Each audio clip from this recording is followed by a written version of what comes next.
In the middle, I was wondering, are you still talking about me? I want to thank again Mr. Scindia, Dr. Saraswat, the faculty, the students, the Board of Governors for having me join this great forum. It's a true privilege for me, and thank you very much. I learned that last year, Mr. Tata had come to give this lecture. I've been very fortunate. Mr. Tata was one of our earliest investors. He's someone I've learned so much from. He's truly one of the greatest Indians ever. And these are obviously very, very big shoes for me to fill. You know, as I read up on the Scindia School, it seems like the vision of this school has always been very far-sighted. Starting with the founder, the late Maharaja Madhura Scindia Ji I, when he was very clear that this school was meant to create leaders and visionaries for an independent India eventually. And that is quite visible as I spend time with the students today. There's a great deal of ownership, passion, energy that exists in each one of the students out here. I also learned that this school, in its quest for being ahead of the curve, was one of the first schools in the country to institute an information technology program back in 1980. Surprisingly, Infosys, the IT services bellwether, started in 1981. So you can imagine the kind of foresight this school has had.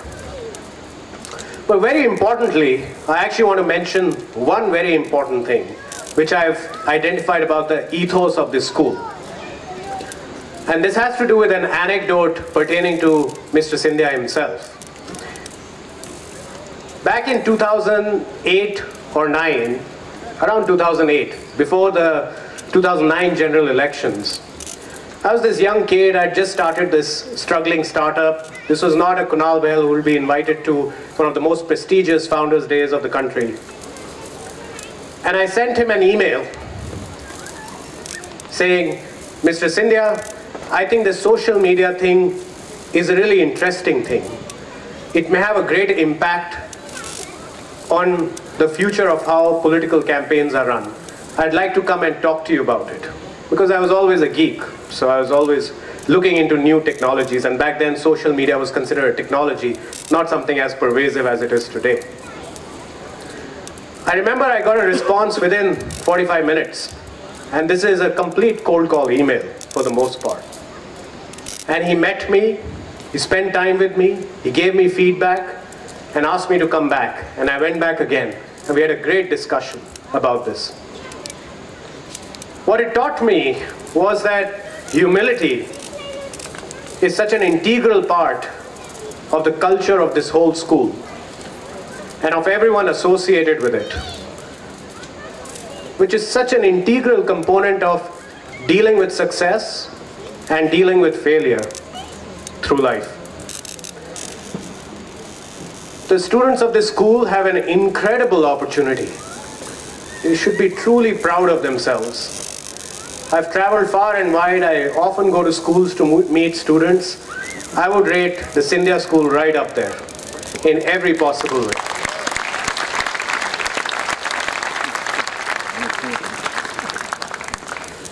As I was thinking about what should I talk about today, you know, I could talk about how to build an e-commerce company. I could talk about 10 things to think about before you start a company.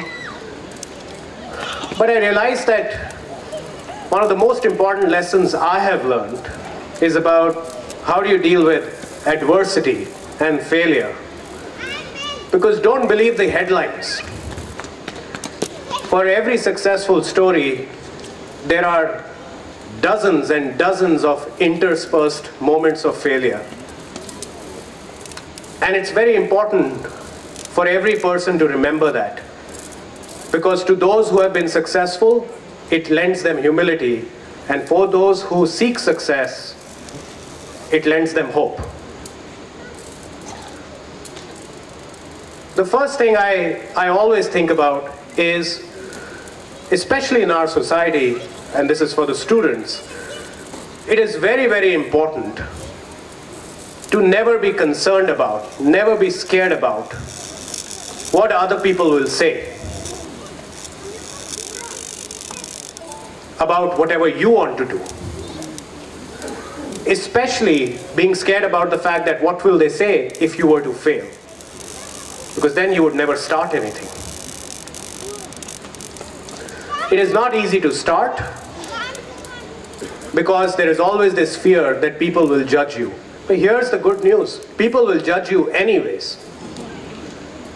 And so it is important that if it's in your heart that you want to do something, you want to start something, just go do it. Don't wait. I remember when we started almost 10 years ago now, we rented a small 200 square feet office which is in the basement of a rundown abandoned house in the furniture market of Delhi. We were paying 7,000 rupees rent a month. It was quite an expensive office for us. And we were slumming the streets in 45 degrees weather, Celsius weather in Delhi. We were going from one client office to the next. People wouldn't care what degrees we had. They cared about what we had to offer. They would keep us waiting for hours outside their offices, but it never broke us, never reduced our spirit. Because at the end of the day, this was our passion. This was our pursuit. This was our journey. And there were many people around us at that point who said, guys, you have this Ivy League education, you went to the IITs, what the hell are you doing with your life? Go take your jobs at Goldman Sachs or McKinsey or one of those hallowed institutions. What are you doing? But we always felt this was our dream. And we needed to protect this dream. We needed to nourish this dream. We needed to make this dream come true. And every passing day that went, we never felt the pressure that what if we failed, what would people say? Because if for a second we felt that, our entire resolve would melt away. Secondly, success is actually never permanent. It's never final. And failure is rarely fatal. It rarely kills you. What makes a difference is whether you have the courage to continue. There are enough moments in our journey where we have come to the absolute brink of no longer existing the following day. And it's also happened in my personal life. As students, I remember when I was in class 11th, I was asked to pursue IIT education. I'm sure many students here are doing that. And I spent 2.5 years of my life just doing that. No play, no video games, no movies, no girls, nothing. Only studies. And I didn't get in. After all that effort, I still didn't get in. And everyone around me was quick to call me a failure. But it didn't bother me. I kept my head down, studied, got into a good university, and it worked out. We started our company in 2007, 2008. Within 2 years, we ran out of money. All our savings were gone. We had only 20,000 rupees left in our bank accounts. If an investor told us, come to pitch to us to Bangalore, we said, let's just do a Skype. But we pulled out of that,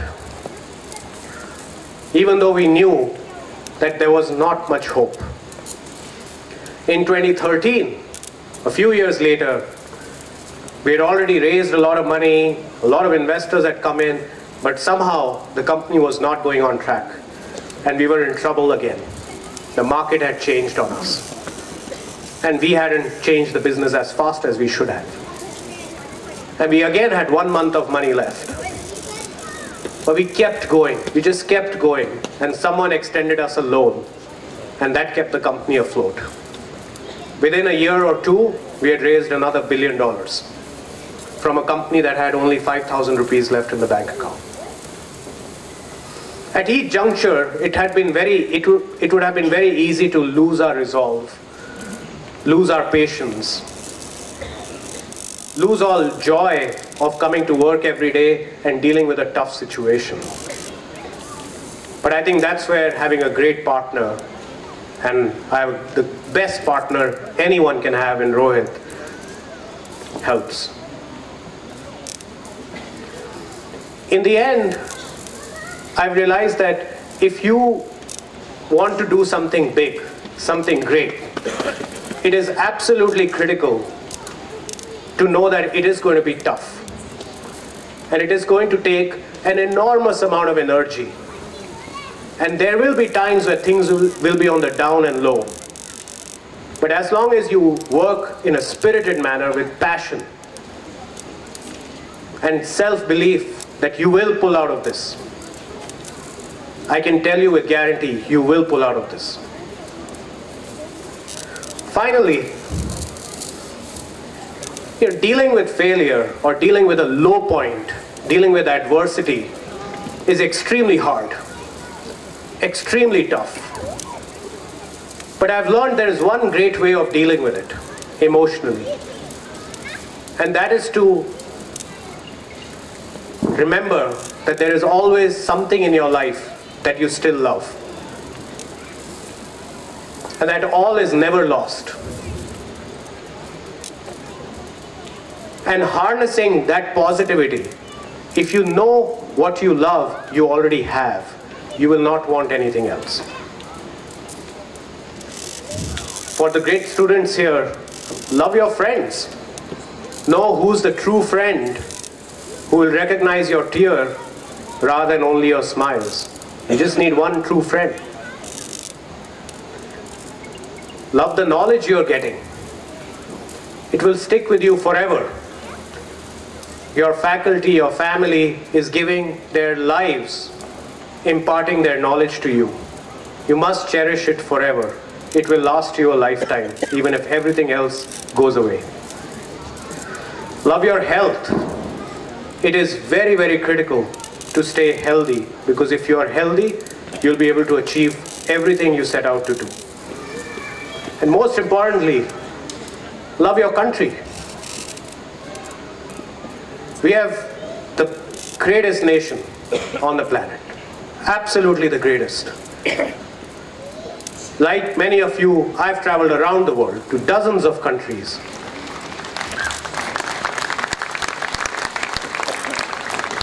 And I've seen that the culture we have, the people we have, the society we have, the opportunity we have, the food we have is absolutely unmatched. It is unmatched anywhere in the world. Most importantly, going forward, the opportunity we have, all of us have, especially the young students here have, is unmatched. We must love that about our lives. We must love that we have been brought up in a free country which has all this to offer to us. Suddenly, the short-term pain starts looking short-term. Always remember, there is always a lot of positivity in our lives. That in the light of the deepest, darkest adversity, there is always something really good. And it's very important to latch on to it. Finally, this school, today I was in the exhibitions, and I have to say, I have never been this impressed at a school and all its activities and the talent and the hard work that the students and the faculty put in.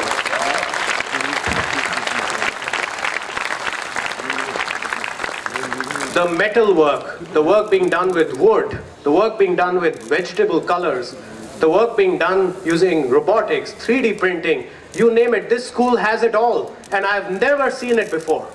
It is absolutely incredible what this school has to offer.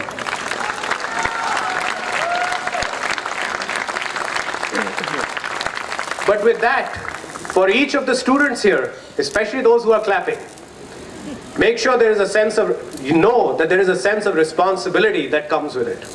A deep sense of responsibility. You are the 550 students in this country who have this opportunity and these facilities available to you. World-class facilities. It is incumbent on you to make the most of it and become the leaders and the visionaries of this country for which the school was first set up. You know, in our journey throughout the last 8-10 years, there have been many ups and downs, but we never gave up. We came very close to giving up sometimes, but we never gave up, and we will never give up. But there will be challenges. But those challenges create opportunities. Opportunities to innovate, opportunities to outperform expectations, and opportunities to succeed. I can tell you, from what I saw earlier today, in this auditorium today, there is a Steve Jobs, there is an Elon Musk, there is a Mark Zuckerberg.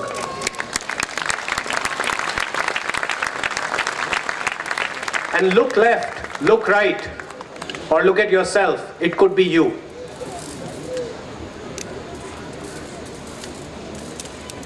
I'm so glad I was given this opportunity. I want to thank the entire ecosystem of the Scindia School for inviting me and for all the kind words and the generous words that were said. I really wish all the students and faculty stay focused, stay humble, stay blessed. I wish to be back, but I know I will always, throughout my life, cherish this opportunity. My greatest love to all of you. Jai Hind. Thank you. Thank you, sir.